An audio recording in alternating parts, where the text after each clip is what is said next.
नमस्कार, मेरा नाम डॉक्टर जयंत बत्रा है। आज हमारे साथ एक पेशेंट हैं जिनका क्रेटिनिन काफ़ी हाई था, 9.9 था जब ये हमारे पास आए थे।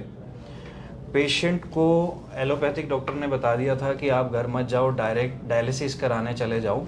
पेशेंट 1 महीने पहले हमारे पास आए थे। 1 हफ्ता हमने पंचकर्मा और आयुर्वेदा से ट्रीटमेंट किया था।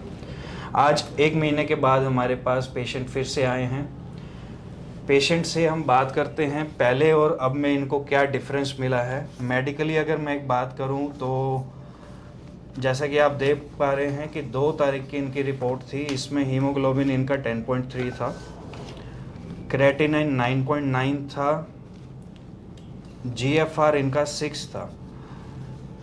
आज पेशेंट जब मेरे पास आए हैं इनकी टोटली रिपोर्ट चेंज है। क्रेटिनिन कम आया है इनका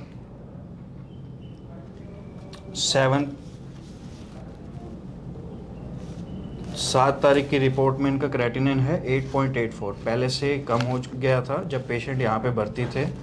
जीएफआर इनका इंक्रीज़ हुआ है, 6 से 7 हुआ है। यूरिक एसिड जो बढ़ा हुआ आ रहा था, आज 1 महीने के बाद इनका हीमोग्लोबिन इंक्रीज़ हुआ है 6 तारीख।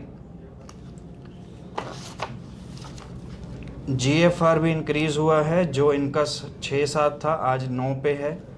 क्रेटिनिन इनका कम हुआ है पेशेंट का, जो कि पुरानी रिपोर्ट में इनका 9.9 था, अभी 7.54 है, 7.5 पे आ गया है। यूरिया आप डिफरेंस देख सकते हैं, 166 से ओनली 83 रह गया है। जीएफआर इंक्रीज़ हुआ है। यूरिक एसिड नॉर्मल रेंज में आ गया है। ये सिर्फ 1 महीने का रिज़ल्ट है इनका। आइए पेशेंट से बात करते हैं।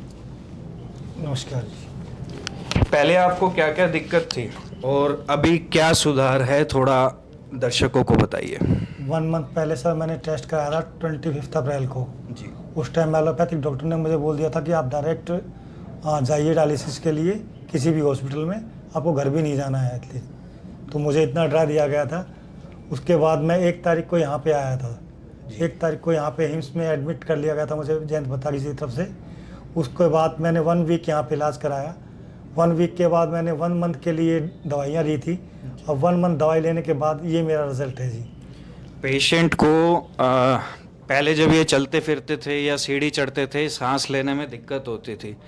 आज आप मेरे ख्याल अच्छे से आप 5-6 किलोमीटर अपनी वो सैर भी करते हैं। 5-6 किलोमीटर रनिंग भी है आज की डेट में, और मैं साइकिलिंग भी कर लेता हूँ सुबह, और थोड़ी जॉगिंग वगैरह भी है। 5, 5:30-6 बजे उठ के मैं ये सब कर लेता हूँ।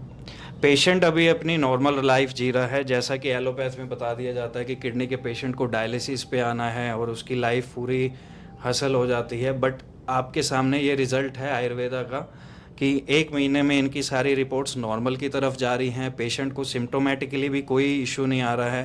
पेशेंट अपनी दिनचर्या ईजिली कर रहा है। पेशेंट को कुछ चीज़ें हम यहाँ पे सिखाते भी हैं जो कि पेशेंट अपने घर पे फॉलो करता है। आइए पेशेंट से जानते हैं कि इन्होंने कैसे वो चीज़ें फॉलो करी। आप पानी वाली जो थेरेपी है वो कंटिन्यू कर रहे हैं? जो थेरेपी मुझे यहाँ मिल रही थी वही मैंने अपने घर पे इंतज़ाम कर लिया था उस चीज़ का, और वही थेरेपी कंटिन्यूसली अभी चल रही है। और डाइट जो आप लोगों ने यहाँ से मुझे लिख के दिया था वही डाइट चल रही है, उसकी वजह से ये रिजल्ट है। Very good.